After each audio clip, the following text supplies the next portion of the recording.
Life Audio. Hey friend, Heather Creekmore here. Does the thought of not being on a food plan, wellness plan, diet plan make you feel afraid because it seems like you are ruining or hurting your health unless you're following a plan? Oh, if so, friend, I get it. I get it so much. This is something I've been wrestling a lot personally. And that's why I invited my friend, Amy Carlson. She has been an eating disorder specialist. She's a dietitian, got a master's and all kinds of other degrees around food and nutrition science.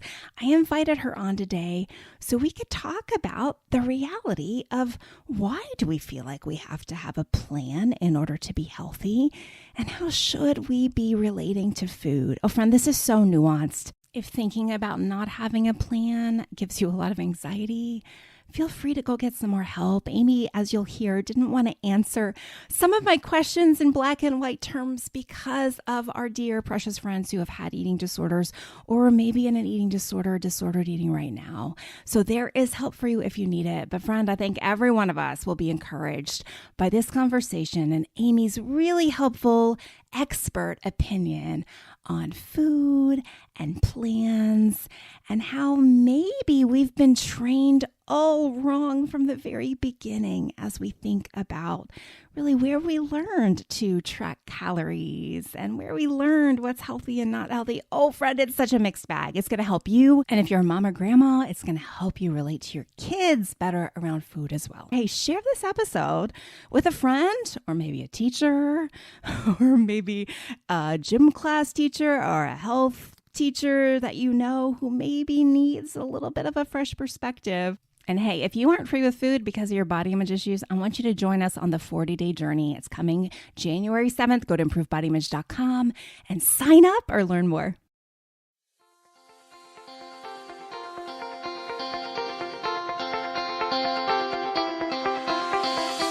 Welcome to Compared to Who, the podcast to help you make peace with your body so you can savor God's rest and feel His love. If you're tired of fighting body image the world's way, Compared to Who is the show for you. You've likely heard lots of talk about loving your body, but my goal is different. Striving to fall in love with stretch marks and cellulite is a little silly to me. Instead, I want to encourage you and remind you with the truth of Scripture that you are seen, you are known, and you are loved no matter what your size or shape. Here, the pressure is off. If you're looking for real talk, biblical encouragement, and regular reminders that God loves you and you're not alone, you've come to the right place. I hope you enjoy today's show, and hey, tell a friend about it.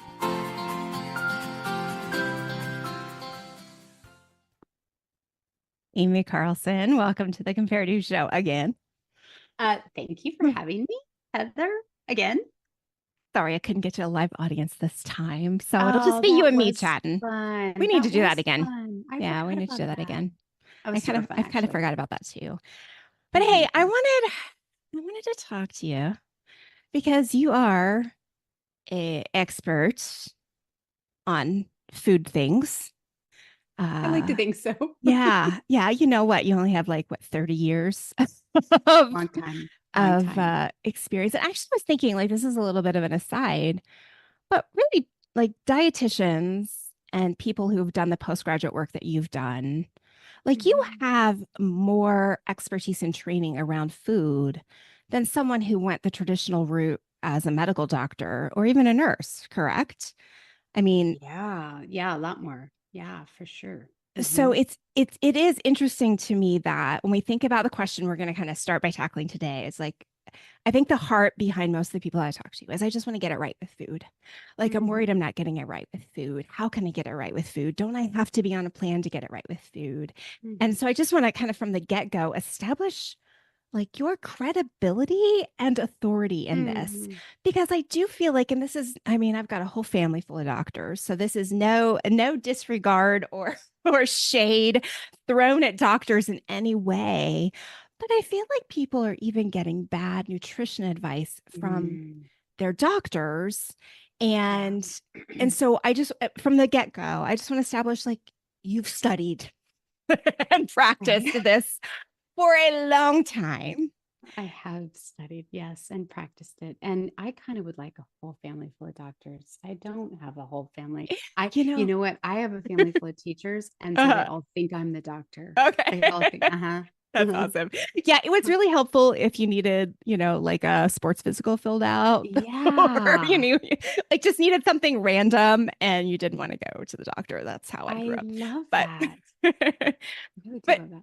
here's where I want to start today because I think it will start here and then we'll kind of just go a variety of directions, I think, Hmm. off of Hmm. this. But Amy, I'm driving to get my blood work done before my annual Mm. physical. Yeah. And I found myself feeling afraid. Hmm.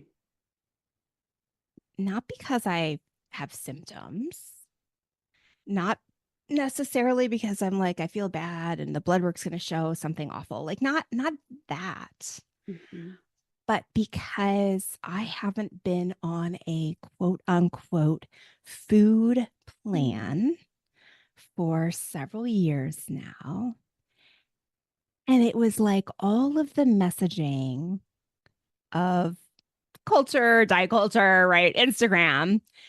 It was like, ooh, is there going to be any way that I can be healthy according to my blood work, given that I haven't been on a plan? And then I'm having this like debate with myself, right? Like, Yeah. but like, it's not like, I feel like I know what I'm doing around food. Like I'm not subsisting on like Oreos. Like that's not the only food I like. I'm like, I feel like Yeah. back in balance and making good choices. Mm. But the fear is, and I think this is the fear for a lot of women, especially in our age group, Hmm. right? Is that if we get it wrong with food, then, when we get the blood work, when we see the doctor, then we are going to have the pre-diabetes or full-blown diabetes. We're going to have, the blood pressures. We're going to have all these check, check, check. And the doctor's response is going to be, you didn't do it right with food. You should do better with food. Did you forget to cut out gluten and dairy and leptins? And, I don't know. I was trying to think of other like little random things like, but did you forget to cut out all those things? Like, are you crazy? Are you not following this plan or this plan or this plan? Mm. You know, and so I'd love to just have a conversation around like, why am I so afraid? Yeah. Right? Why is it scary or maybe even like an anathema for some to think about like, is it possible to be healthy without a plan? Like, I mean, Hmm. is that just Hmm. foolish and irresponsible? Because, like, I have a plan for my money. Shouldn't I have a plan for my food? Or, so help me, Yeah. help I've us. Like, why this anxiety and should we have that kind of anxiety around food? hmm I've a lot of thoughts, as you can imagine. First, my own blood pressure kind of went up. I was like, "Oh, I'm feeling anxious for you." There's a lot of feelings you had, right? And then I want to put you in my great hammock that I always want to put everybody in, and just like I want to calm everybody down. That's a lot of feelings. And it's not strange that you have those Mhm. feelings. I want to tease apart a few things. I should have been taking notes, but I was enamored with your story, so I I'll should have been remind you. taking notes so you can remind me, because I want to tease apart a few things. One, the base assumption is that, first of all, that food has this incredible power. And I have not been to the National Dietitian Food Nutrition Conference and Expo in a very long time, but there's 6,000 dietitians in one spot. And I'm not a very traditional dietitian, as you know, from our lengthy history together.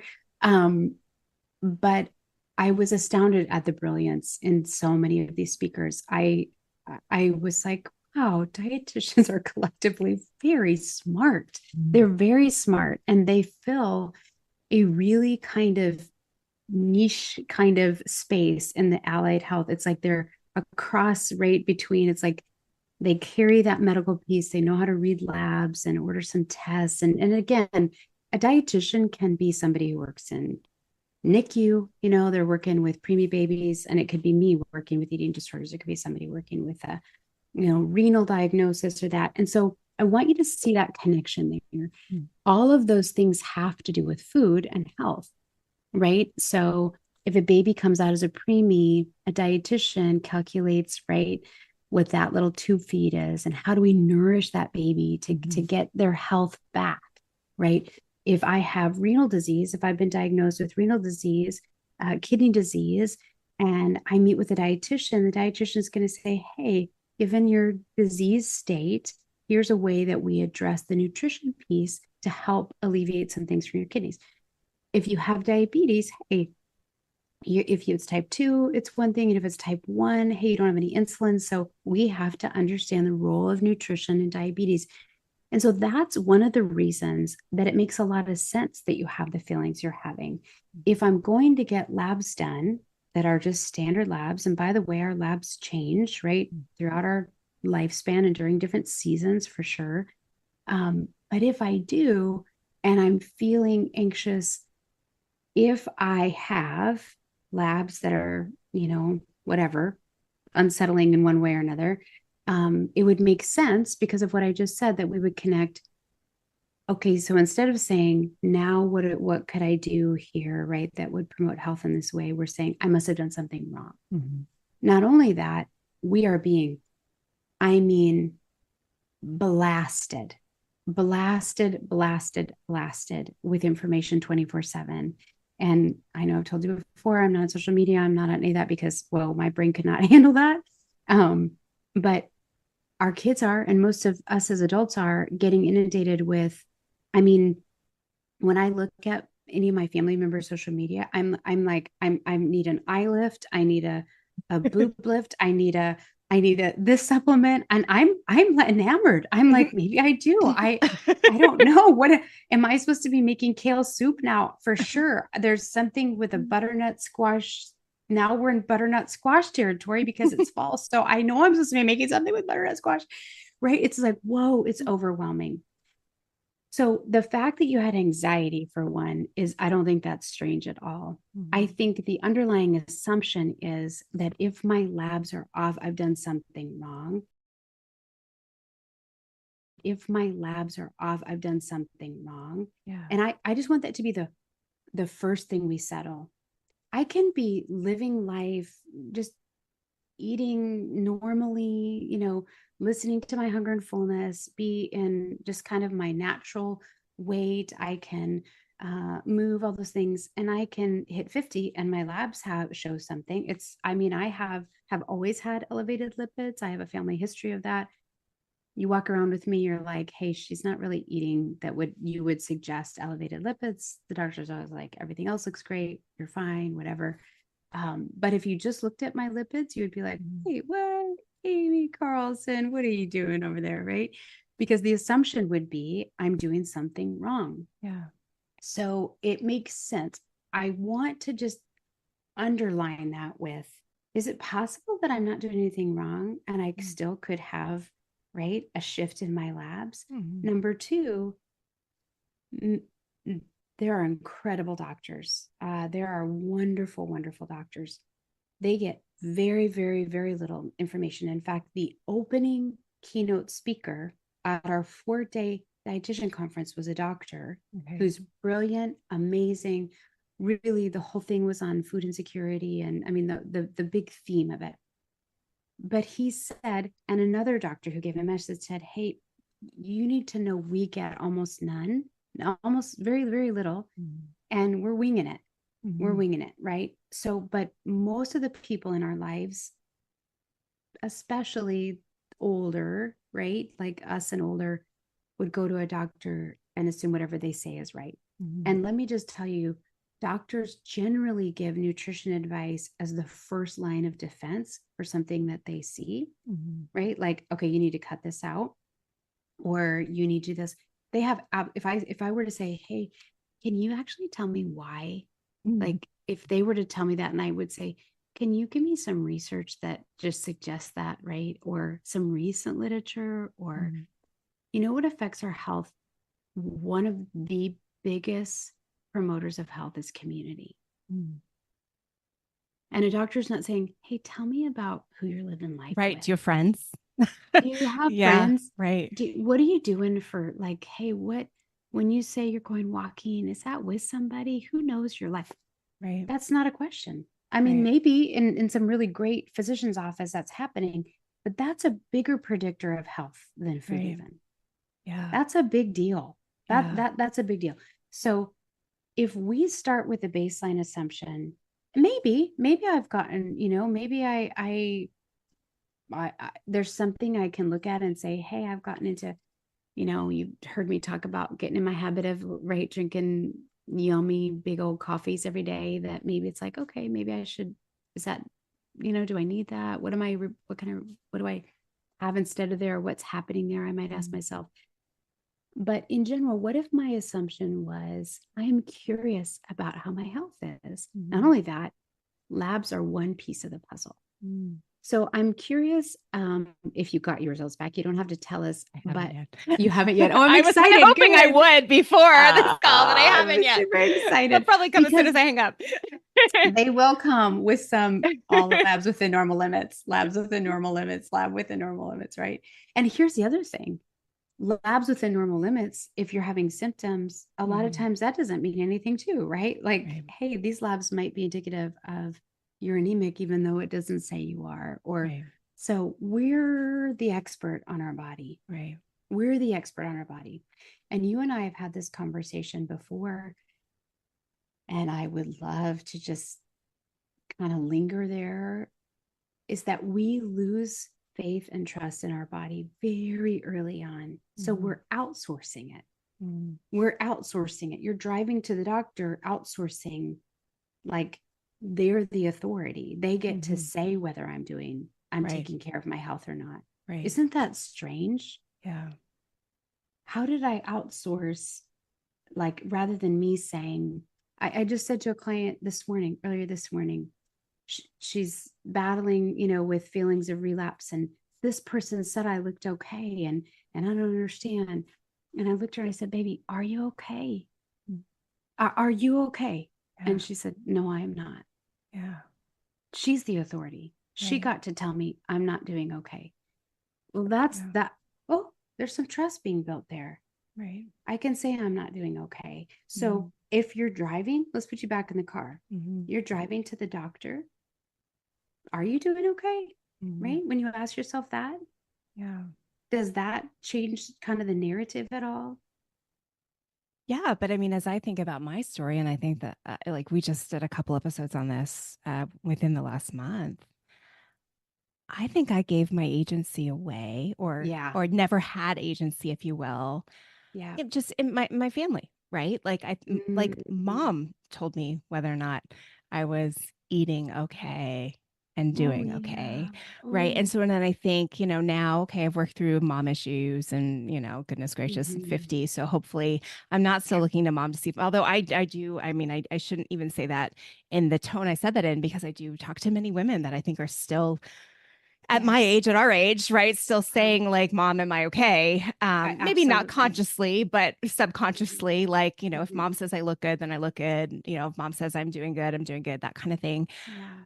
But, I think maybe the agency transferred then to other authority figures, right? So then Yeah. it's, or even, I mean, to some degree, this isn't really the case for me, but I talk to women like, if my husband thinks I'm doing okay, right? Yeah. And we know that Yeah. husbands are are just as much in diet culture as women Yeah. are, right? So it's like that's a dangerous one, right? Because he's like, Yeah. "Ooh, I don't. Are you supposed to eat that?" And then in some cases, and I'm always like kind of joking with women about this. In some cases, we've trained our husbands in Oh, the rules for of diet sure. culture, Yeah. and then if you try to go to intuitive eating, they're like, "Wait, am I keeping you accountable to not eat that? Are you allowed to eat that? Like, are you like, I don't know what's going on here." Honestly, I feel like we should do a full-on skit on that, because I'm picturing the husband pulling out the food scale and being like, "Oh, okay, we're not doing that anymore. Okay, wait, am I? Okay, no, okay." So Do get the Oreos, don't get the Oreos. Right. Okay. Right. Right. Right. Well, Yeah. yeah. And it's like, I mean, these poor guys, right? Like, I mean, if they've been together for a long time, like, in the 90s, well, we don't eat fat, right? In the Yeah. 2000s, oh, well, what food group aren't we eating? Yeah. For Oh, we're sure. eating all of them? For That's sure. weird. For Like, are you sure. sure they're not something we should be cutting out? So think about that. I love that you use that word agency. I know we've used it before. I love it so much because I had shared this story with you earlier this week or last week. Just that my dear friend, dear friend, who is a PE teacher for elementary school. We were at a meeting together. Somebody was asking her about pickleball, which is really cool. They teach pickleball in elementary school now. I think that's so fun. I'm like, oh, now that's better than like the sliding, things that we used to run our fingers over on. Dodgeball. Oh, I gosh, hated that's dodgeball. brutal. I've got like PTSD from dodgeball. I Yeah. mean, play pickleball, right? I say yes. Right. So she was joking, lamenting that they were in their nutrition unit and how boring that was. And of course, people were laughing at the table, looking at me. And she said they were teaching them the nutrition label, how to read a nutrition label. Now, this is young. This is elementary school, and I, of course, had a moment. And this is somebody I love and respect. I still do. She's amazing. She's a dear friend. But I said, hey, I'm curious, like, what would be the purpose of teaching an elementary school kid, And she said, well, we're, introducing nutrition. And I thought, oh, okay. So I said, hey, do you all talk about intuitive eating? And she said, I don't know what that is. So we got separated. We had to go to a basketball meeting. And she followed up. I was so grateful. She followed up with a text. Hey, give me some ideas. These are some things that we currently do. We teach kids. We have a game. We teach them healthy, unhealthy. Of course, I start armpit sweating, right? I'm like, what is happening? I'm like, Yeah. okay. And then she said, we teach them a serving size and all that. So I'm picturing a prepubescent, tiny fourth grade girl with a early pubescent football playing fourth grade boy, and them learning about a serving size, which is completely irrelevant, right, to either of them. And I'm thinking they've given up their agency now. So now I introduced this topic all week long in session, as I often do. Like, what is something real life that happened? I bring it into session, and all of my teenage clients remembered those lessons, and every single one said, oh, those lessons are carried over all the way to middle school. Until then they show you the scary movies, documentaries about, farm animals and all that stuff. But they said that information, and it isn't necessarily that triggers kids into an eating disorder right then, but later on they have a reference point for an authority figure that told me this food was healthy and this food is not healthy. So immediately I've given over agency. Oh my goodness, right? I've eaten this food, and now I'm an unhealthy person. So think of what you're just describing, right? That narrative for you stretches way back. It just got triggered by driving to get labs. Right. But somewhere along, I was at a dinner party, and not with a lot of people I know, and somebody offered me a Diet Coke, and I haven't had a Diet Coke in a long time. I was like, sure, great, I'll drink that. It's lovely. I'm sat and visited with these young women for quite some time. And at the end I said, well, that was a really refreshing Diet Coke. I haven't had a Diet Coke in a long time. And they go, and I said, it kind of felt like I needed popcorn or pizza with that. These two girls looked at me like I had three heads. They said, pizza? How dare you say the word pizza to us? And I said, and they said, we haven't had pizza in years. And I said, oh, I'm so sorry. I said, what pizza? And they said, the gluten. And I thought it was so funny the way they said the gluten. The gluten. Yeah. And I said, I'm so sorry. I said, I've been freed. I can still eat the gluten. It's like, I can still eat the gluten. And of course, I don't know, right, all the backstory, except to say the agency is somebody told me I shouldn't. And again, I always say this, my mother-in-law has celiac disease. It's a real thing, right? Definitely there are people. But that agency is lost. And now even elementary school kids are saying, I don't even know. Right. Am I healthy? Am I unhealthy? So if I want to get it right with food, my goodness, I've got to sift through files just like you said, a husband has to maybe, right? Right. I've got to sift through files to go, if I want to get it right with food, that's going to take me a long time to figure that out because I Yeah. don't know. So I'm basically getting it wrong. Yeah. A client of mine shared with me that her son, about the same, like fourth, fifth grade, Mhm. his assignment after doing the Bible Christian Uh-oh. homeschool curriculum where you had to circle the good foods and X out the bad foods. After that assignment, the next assignment was to create a 300-calorie lunch Oh and try no. to make sure you were staying to your 300-calorie lunch. Wait. This was just in normal school or this was in, This was in kind of a homeschool university model program. I'm sweating Yeah. again. Why are you Yeah. making me sweat A today? 300. 300, and I was like, a 300 so A so her snack? so her poor precious son is like, Mom, I can't have chips if I'm gonna have yogurt because I'm my sweating. sandwich and my yogurt add up to more than, so it's like they're putting them in this dilemma of already like got to keep it to a Uh, certain calorie number, and they're children, okay. right? So I here's my big question. How has any of that made any of us healthier? Right, Eating disorders on the rise, right, right? Weight related stuff is right. Feeling uncomfortable body, feeling body shame, yeah, right? All sorts of division around the table, not knowing who can have what when you're, hosting a party. Like, right, oh, I'm right, sorry, I right. didn't, a nut. I have kids with nut allergies. I know it's real, right? It's like, how has that made us a community, Mhm. more together, unity, and especially, as you know, my passion of being around the table? Yeah, How has that made us have increased fellowship right, and increased understanding? And for a baby, for a child to go, this is to help me know how to eat. I can right. promise you, in 20, very long, 6, 7 years of practice, I have never, ever, 26 years of working in the field of eating disorders.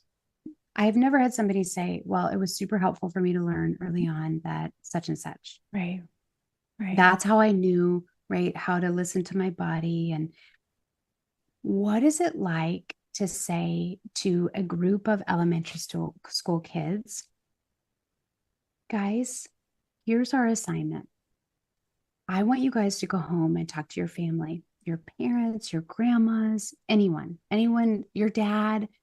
And I want you to find a family recipe that you have loved, like, mm, and bring it in. And we're going to talk about family recipes that have me. So somebody says, right, in my family, I would have said, well, my grandma makes Swedish bread every Christmas. And oh, how does she make that? Well, it takes a lot of rising since she stands in the kitchen and she kneads that bread and it smells like cardamom. And that's the only time of the year that I smell cardamom. And I know that that's like and I have the recipe from my great grandma all the way passed down, right? And I make it every Christmas and I give it out. mhm. So an elementary school kid might say, my grandma made Swedish bread, or my dad always makes tamales at such and such, or my uncle smokes the turkey at, right? Okay, let's bring that in. And then let's talk about food in that context. Let's talk about food Yeah, in that context, right? What does that flavor taste like? How do you enjoy eating that? mm, All of a sudden, one thing that we've done is we've broken down barriers that mhm, I didn't grow up eating tamales. mhm. The first time I went to visit my husband's grandparents who lived in New Mexico, she served green chili egg casserole. Okay. The spiciest thing I had ever had was plain salsa, like mild salsa, right? Yeah, yeah. So I was like, what is happening? I don't think I can eat this. I mean, Chris was like, are you kidding me right now? Right. It breaks down barriers for us to go, Yeah. I don't know what a tamale is. Can you show me what a Mhm. tamale is? I've never seen one. Or I've seen Swedish bread before. Let me Right. bring you. Oh wow, Yeah. it's totally like this, right? Dulce pan in that their grandma makes. It's like, oh wow, these are kind of the same thing. Yeah. This is what we're talking about, food Yeah. culture. Yeah. How do I listen to my body? How do I know when to stop? How would I, as a nutrition expert of working for 26 years in this field, know how many calories this boy needs at lunch? Mhm. How would I possibly know that? Right. I don't know that. Right. I don't know that. Yeah. I've been working in this field for 26 years. I have no idea what he's eaten that morning. I have no idea how much he's played. I have no Right. idea how much glycogen storage he used on the playground yesterday. Right. To suggest that a teacher has an understanding that he would need to know how to make a 300-calorie lunch is absurd. Oh, friend, this conversation is just getting started. Come back for more of this great conversation next time. Thanks for listening today. I hope something today has helped you stop comparing and start living.